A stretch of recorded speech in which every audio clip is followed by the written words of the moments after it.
छत्तीसगढ़ दुर्ग निवासी और समाजसेवी कैलाश जैन बरमेचा अपनी लेखनी का लोहा मनवा चुके हैं। उनकी कहानियां सहसा ही लोगों को अपनी ओर आकृष्ट करती है। इस बार उन्होंने फिर अपनी कलम से दूसरी उड़ान नामक एक कहानी लिखी है। इस कहानी के सभी पात्र वास्तविक हैं, लेकिन विचार काल्पनिक हैं। आइए देखते हैं दूसरी उड़ान कहानी। कैलाश बरमेचा की प्रेरणादायक कहानी। इस कहानी के सभी पात्र वास्तविक हैं, लेकिन विचार काल्पनिक हैं। समाज सेवी कुशल व्यवसायी कैलाश बरमेचा कमला मोटर्स एवं अनेकों कंपनियों के प्रतिष्ठित मालिक हैं। पिछले 30 वर्षों से उन्होंने अपने व्यवसाय को समर्पण, मेहनत और ईमानदारी से चलाया है। उनके पास हर ग्राहक के लिए मुस्कुराहट और हर चुनौती के लिए समाधान था, लेकिन अब रिटायरमेंट की घड़ी धीरे धीरे करीब आ रही थी। इस कारण अजीब सी चुप्पी वे साधे हुए थे। लोग उन्हें कहते, अब आराम करो, अब तो तुमने सब कुछ कर लिया। लेकिन कैलाश जी का मन कहीं और भटका करता था। वहां जहां सुरों के संगम की ध्वनि थी, जहां शब्दों की लय थी, जहां उनकी आत्मा की सच्ची आवाज बसती थी। कैलाश जी की छुपी हुई कला, संगीत, लेखन और मंच प्रेम अब फिर से उठने लगा था। लेकिन समाज की चुप्पी और इस उम्र में क्या नया करना जैसे जुमलों ने उन्हें भीतर ही भीतर झकझोर कर रख दिया था। कमला मोटर्स का मैनेजर लक्की गुप्ता सिर्फ एक कर्मचारी ही नहीं, बल्कि कैलाश जी का सम्मान करने वाला एक संवेदनशील युवा था।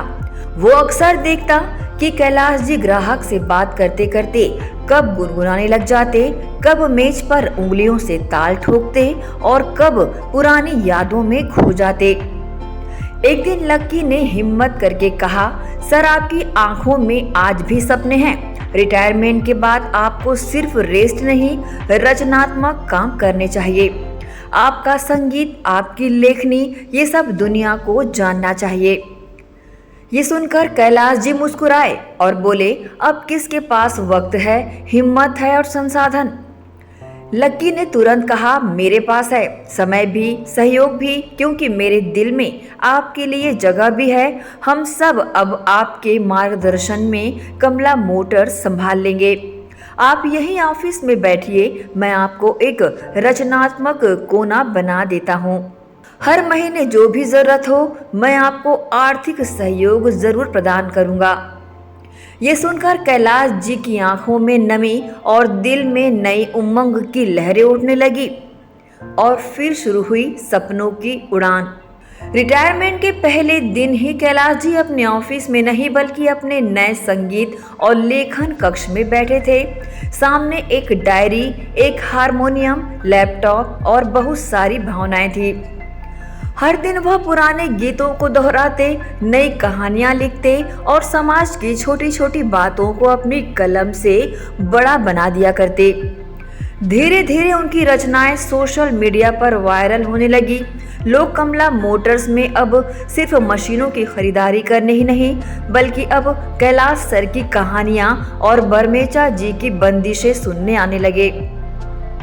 उनके पुराने ग्राहक अब भी आते थे और अब भी मशीनों की बात के साथ साथ कहते, सर, पिछली कहानियां दिल को छू गई। अब कैलाश जी का हर दिन उत्सव भरा गुजरने लगा। अब वे सुबह उठते हैं, संगीत साधना करते हैं, फिर शोरूम में लक्की के साथ बैठते हैं, कभी मंच पर कविता पाठ करते, कभी किसी स्कूल में बच्चों को मोटिवेशनल स्पीच देते।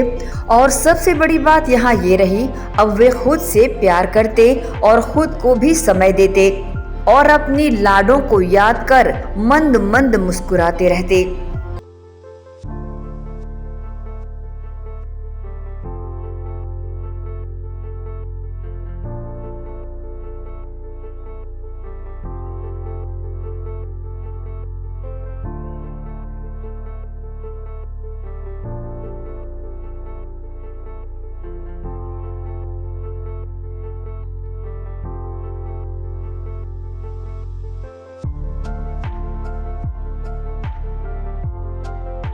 इस कहानी से संदेश हमें मिलता है कि रिटायरमेंट जिंदगी से नहीं, सिर्फ नौकरी से होता है।